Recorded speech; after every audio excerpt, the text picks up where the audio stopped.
Your emergency fund finally reaches $1,000. Then your car registration is due. Your insurance renews. The holidays arrive. A few weeks later, the balance is back near zero.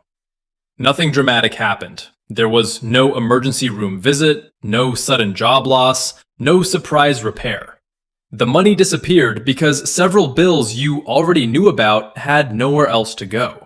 If this keeps happening to you, it may not be a discipline problem. It may be a classification problem. Some expenses are genuinely unexpected. A sudden medical bill, an urgent home repair, or an essential car repair you could not reasonably predict. That is the job of an emergency fund.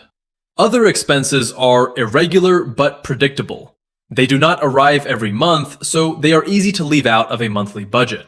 But you usually know they are coming. Annual registration, insurance premiums, memberships, holiday spending, school costs, and planned maintenance.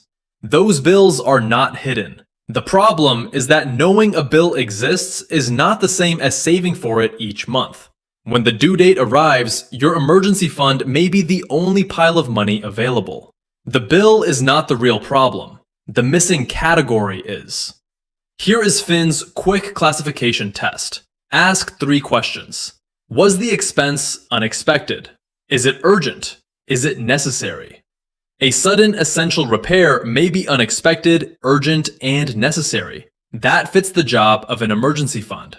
Car registration due every year is necessary, but it is not unexpected. The same applies to a known insurance renewal or holiday budget. Your situation can change how you classify a specific expense, so this is a practical filter, not an official financial rule. As a general planning guideline, if you can reasonably anticipate an expense within the next 12 months, give it a predictable expense category before it reaches your emergency fund. That money can live in a separate savings account, a labeled savings bucket, or a dedicated category in your budgeting system. The important part is that it has one clear job.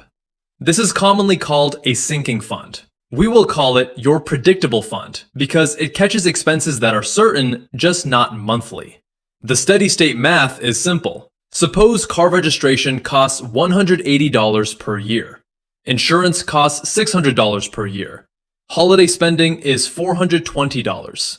Together, that is $1,200 per year.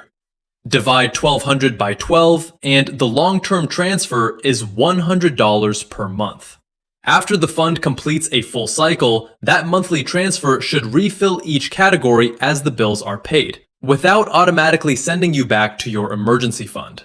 But there is one problem that most sinking fund explanations skip: the first cycle.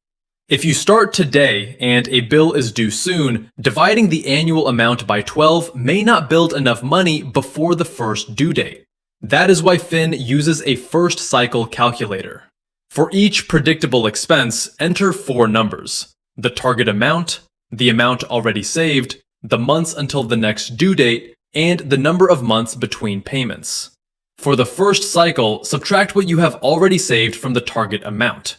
Then divide the remaining gap by the months until the first due date. Here is an example. Your car registration will cost $180. It is due in 2 months and you already have $20 saved.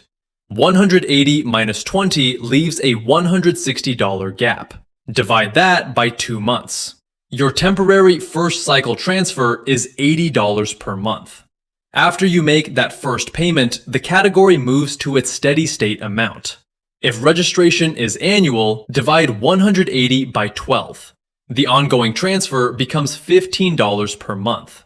That difference matters. $15 per month is correct for a full 12-month cycle, but it would not fund a $180 bill due only 2 months after you start.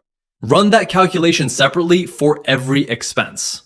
Different bills have different due dates, so one blended annual number can hide a short-term funding gap. The calculator is not predicting your financial future. It is simply converting a known amount and a known deadline into a monthly target, so the first bill does not arrive before the category is ready. Now let us build the system. First, review the last 12 months of bank and credit card statements.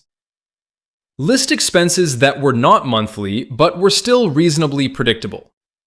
Second, record the target amount, current savings, next due date, and payment frequency for each expense. Third, run the first cycle calculator for every category. This tells you what must be saved before the first due date. Fourth, calculate the steady state monthly amount for what comes after that first payment. Fifth, automate the transfer if that works for your cash flow. Before opening a new account, check any fees, minimum balance requirements, and transfer limits. A separate account is optional. Clear separation is the goal.